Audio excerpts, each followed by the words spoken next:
Hey guys, welcome back to the Pulling Curls podcast. Today on episode 89, we're talking about something no one wants to think about, even though 1/3 of babies are born this way. Let's untangle it.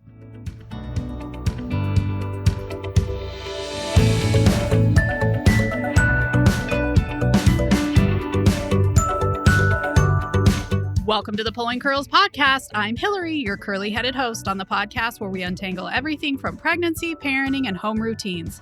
I want you to know that there are no right answers for every family, and I find that simplifying my priorities is almost always the answer. It's tangled, just like my hair.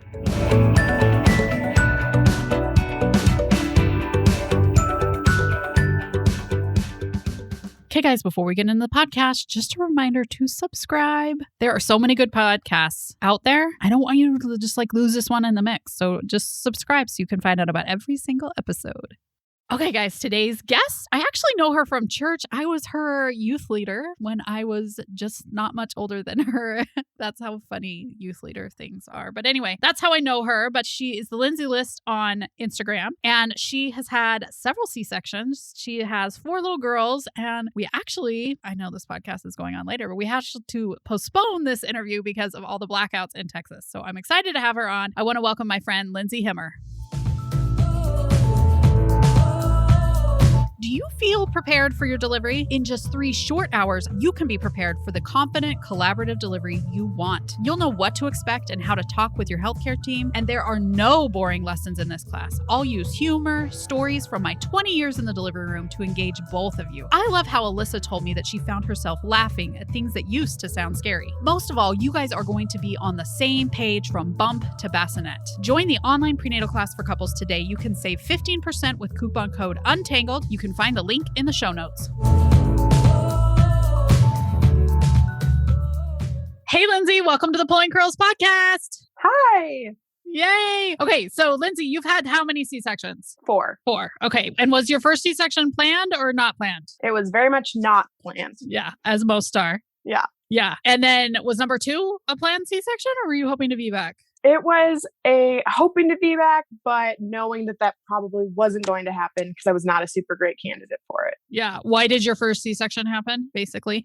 Failure to progress. Yeah, which often means, it depends on how baby's positioned and all that kind of stuff. That can have a thing, but often just your pelvis. Yeah, they said I don't have a great pelvis for birthing babies. I have a good pelvis for keeping them inside, but not birthing them. You could just keep them till they're teenagers and then just push them out and send them to college. Yeah, I don't know if they ever would have come out without the doctor's help. No, you would have died on the planes. That's what you would have done, probably. Yeah, and my cervix has been described as puckered, so if that gives you any indication. I do not know. Well, everybody's cervix is sort of puckered. It's kind of a bagel for everyone, so I don't know. Well, it just never opened up. It was just tight. They couldn't even clear my membranes. Nothing. It was just very close. No exit. Locked up tight. Yeah. Well, interesting. Okay, so what do you think you, with your first baby, do you wish you would have prepared more for a C-section? Is there anything you would have changed with your preparation in advance? I wish I just read a little bit about what a C-section could be like, because I think a lot of us go into it thinking we're going to get the birth we want and thinking, oh, the C-section thing's not going to happen to me. And it might. And just having a little bit more knowledge would have made it a little less overwhelming. I had been up for over 24 hours. So, it was a little traumatic anyway. Yeah. By the time the C-section happens, a lot of times you're so tired. You're just get it out, get it out. I hear that so often. People will be like, well, I'm just going to skip the C-section chapter. And I'm like, no, just run through it. Just don't skip it. Run through the video really quick. The video in my class is not super long, but I go through the whole process. And so many people have later said, I'm so glad that I watched at least the video.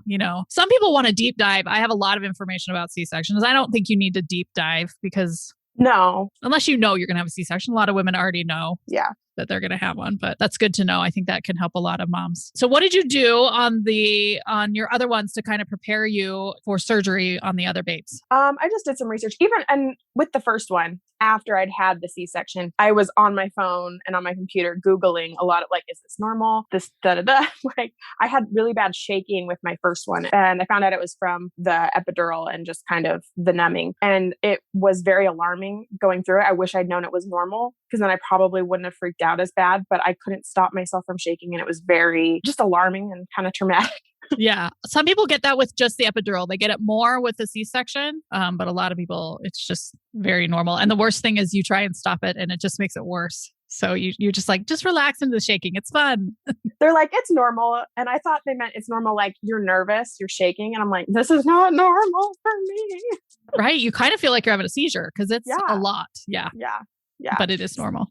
It didn't happen with the other three. So I'm guessing, like you said, the epidural did it because I had an epidural because I was trying to give birth, not with the C-section. Yeah. And it wasn't working. So with my other three, they did more of the spinal tap. So it was a different way of giving birth. So I didn't have the shaking with the other three. But there's a lot of things where I would just look it up and be like, oh, this is normal. A lot of things with pregnancy in general. Even on pregnancy number 4, I would look up things and I'd be like, this can't be normal. And be like, this is a normal pregnancy thing. And I'm like, oh, okay, well. Right. Because to you, it didn't happen on your other ones. So it's obviously an outlier and you're going to die. Yeah, obviously. Yeah. That's so normal. I think people end up Googling a lot and can be really helpful because it's nice to know that something's reassuringly normal in the middle of the night.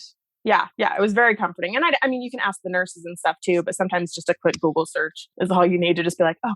Yeah, we didn't have that when I was pregnant with Connor, and it was a lot different when I was pregnant with Paige. Although by then I was a labor and delivery nurse, yada, yada. But then I had so many other worries.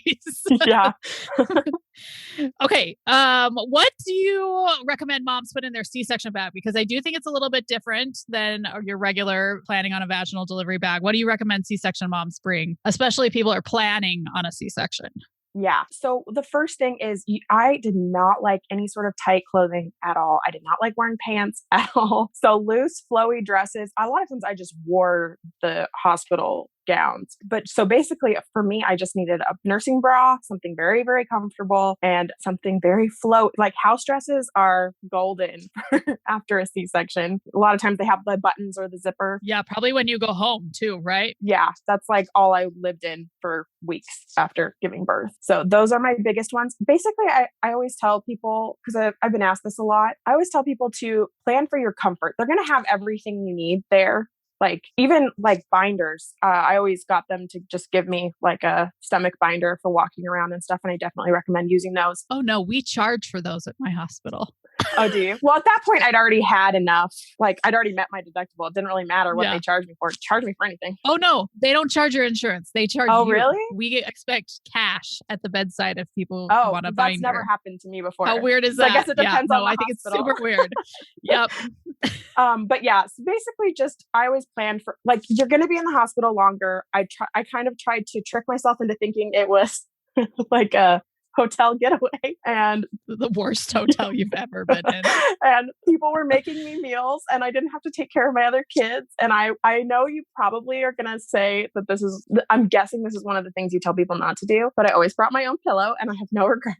No, I think if it makes people feel better, but I just want to be really clear that pillow may not come home. Or you may not want it to come home because who knows if you'll bleed on it or whatever. I just want to be really clear that you just never know what could happen in a Yeah, but I loved having my own pillow. I loved having like just like a blanket. Like I have a couple blankets that I throw on the couch, just something kind of familiar and comfortable. I found it very comforting. And then just a couple of like toiletries. But I think my favorite thing to tell people to bring is an Amazon Fire TV stick. That you can plug in the TV. Yes. And then you can connect to your Netflix, your Amazon, whatever you watch, and turns the stupid hospital TV into like an actually pretty good TV. I will say, wow, it sounds like I'm trashing where I used to work, but I don't think they didn't allow people to plug stuff in. They were really weird about it. So check with you can call the hospital and ask them. Mine didn't care. We had just installed a new TV system and apparently we're nickeling and diming people at my hospital, but they were just weird about people plugging stuff in. Maybe there is a spot for a Fire Stick, but I know people had asked about plugging their Nintendo in, which I was always like, for reals?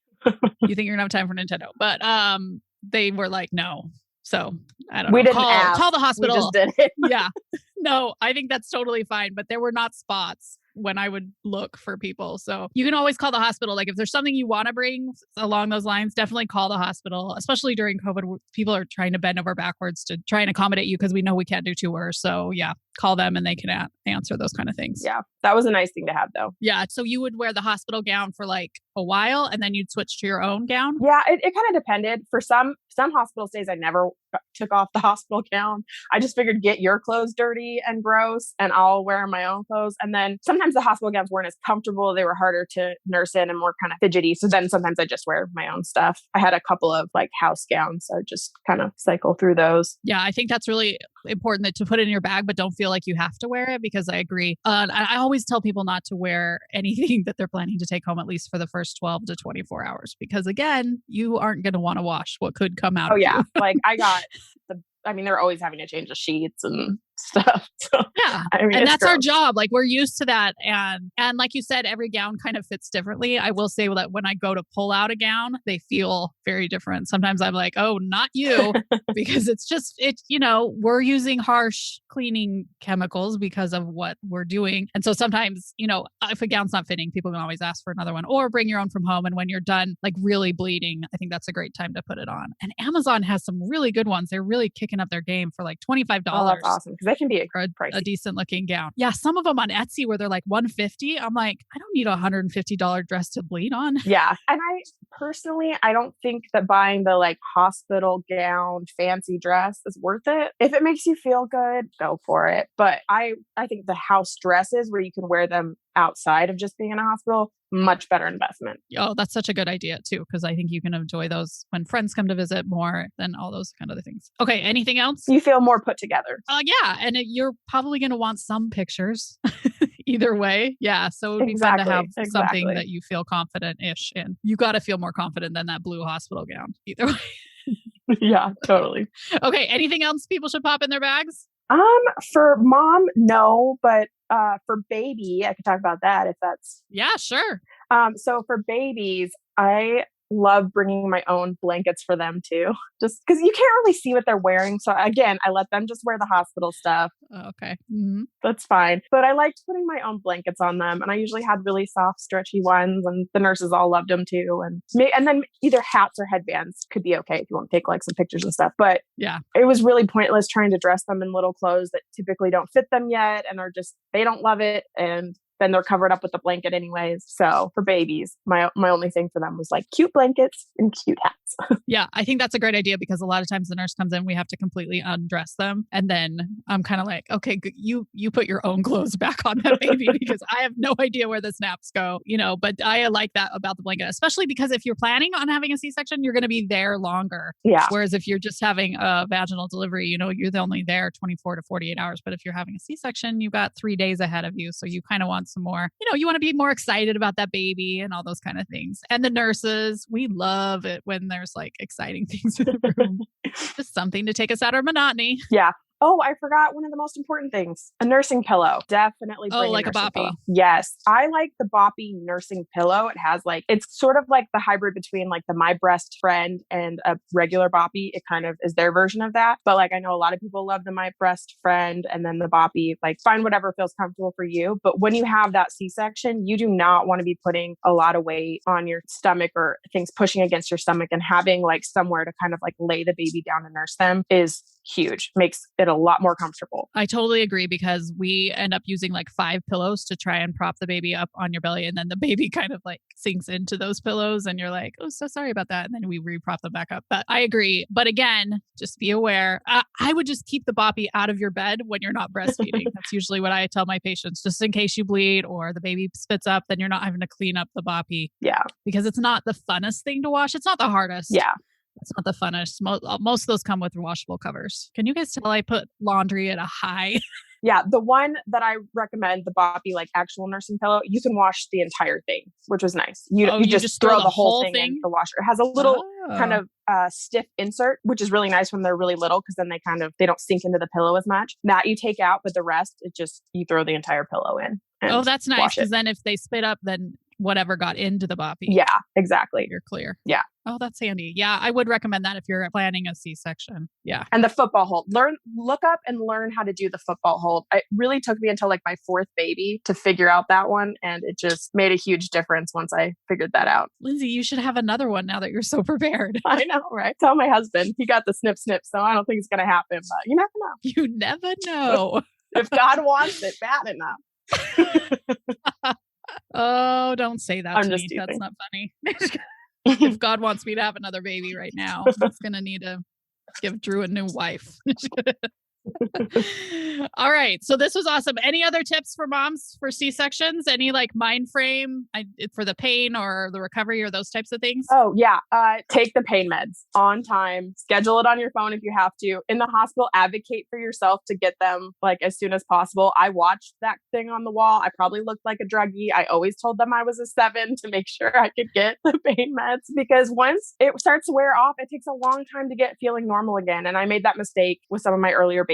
And so I always stayed on top of it for the first little bit. Just, you don't want to go off it. It hurts so bad. Yeah. And they are actually coming up with they're really doing stuff about like simethicone to help any gas and chewing gum. So there's lots of techniques that nurses are starting to implement to where they're trying to make it just less painful in general. But that doesn't mean that you aren't supposed to take the pain meds. It's supposed to mean this is an addition to that to just try and make the recovery process a little bit easier for you guys as well. Yeah. This is not a time to be a hero or try to be strong and do it on your own. Grit your teeth and bear it. Like not the time for this. No, because you need to get up. Exactly. So many people are like, I'm going to grit and bear it and I'm just going to lay in the bed the whole day. No. Yeah. That's going to make it worse. So, yeah. Were you good at getting up right after? Yeah, I was really good about getting up. I found wearing a binder when you start walking around makes a huge difference with being able to go longer and not hurt as bad after. Yeah. So I find that really important. I've been at hospitals where they recommend it, where they don't recommend it. I'm not sure why they don't recommend it, but you'll see their uterus like flop kind of right on that incision area. I'm a big fan of the binder. So I would ask your doctor if that's something that the hospital will give you. And if not, even if you're having a vaginal delivery, I wouldn't say it's a bad idea to grab. They're like $20 on Amazon. I'll link it in the show notes, but they have ones that go around your hip and your belly just to kind of give you the support you need as that uterus is shrinking back down. Yeah. And it doesn't need to be fancy. Like there's a lot I've looked up that can go run like $90, $100 and stuff. I don't know. I'd say get a cheap one at least at first and see if you like really want it long term. And you're going to change sizes too. You're going to start off a lot bigger. And then within like a week or two, you're going to start to get a lot smaller. So if you're spending a lot of money on one that fits you, it'll fit you for like 5 days. And then that's it. And then it's over. A lot of the doctors, I know that they do say that you're becoming dependent on the binder and you obviously want to keep those muscles working. So you obviously want it off when you're like in bed and a lot of people don't like how hot they are. I've heard people saying they're itchy and hot. Yeah. I don't like a big fan of the binder when you get up. Yeah. One of my hospitals, we had them on patients 24/7. Wow. Which I thought, well, not when they showered and stuff, but we put the binder on them the whole time. And I wasn't a big fan of that. So I think there is a happy medium for the binders, but there is definitely a soft spot in my heart for them. Yeah. Big fan. So ask your doctor if your hospital nickels and dimes you to buy a binder. I thought it was so weird when we started charging, but I don't work there anymore. So there we go. Any other tips for moms? Any tips for dads? So another tip, ask the nurses what you can take and take everything you can possibly take. Oh, I've had a lot of nurses who were super sweet too, who were like, okay, I'll go grab you a couple of extra pads or I liked the mesh panties personally, because I'd rather just throw them away than have to clean my own. So I always stocked up on all that stuff and they were really good about it always. And if anything's disposable in the drawers, obviously linens and stuff like that, obviously we clean and whatever, but we have to throw the rest of it out. We can't. Like even those blue chucks and stuff that are left in the drawers, they're handy to have if you have a kid who's feeling sick. I pop their head on one of those in case so they don't ruin my couch. Yeah. And I always got a lot of the pads. I know that they're more for vaginal births, the pads that have the ice pack in them. But putting one of those cold ice packs right up against your incision feels amazing. Oh, good idea. I've never worked at a place that had anything like that. That must be a Texas thing. Even Utah had them. I've been to 3 different hospitals. They all had this stuff. So I don't know where you're working. I work in the slums, apparently. Well, that's really good. A lot of times we will give them we'll just make them an ice pack with a Ziploc, just depending. Some like heat, some like ice. So I kind of see what makes people feel better. But I think that's a good idea. Just, anything you can do to kind of help it feel better is good because obviously you don't want to be on those pain meds forever. So we're working to wean you off and to still move and all those kind of things. All right. So much good advice for our C-section moms. Remember to prepare even if you don't think it's going to happen to you, because if you have enough babies, one of them will be C-section. Thanks, Lindsay. Thanks for coming on. Yeah. Thanks for having me. Okay, guys, I know no one wants to think about it, just like Lindsay said. I think she said it so perfectly that you just kind of ignore that thing. And especially if you've already had one vaginally, I think a lot of people 100% ignore any C-section information, but you never know. So often baby gets in a weird position, something happens, who the heck knows? It's just so good to be prepared for it. And honestly, you can just forget all that information in the past. So I do have a full chapter on cesarean section deliveries in my prenatal class. It is not that long, but it just prepares you and your partner for what could happen if that ends up happening. So I totally recommend it. I can't tell you how many moms I've had who are so happy that they took a look at that section instead of skipping over it. So I think it's chapter 9. Don't quote me on that. Thanks so much for joining us today. I hope we helped smooth out a few of the snarls in your life. We drop an episode every Monday, and we always appreciate it when you guys share and review. Until next time, we hope you have a tangle-free day.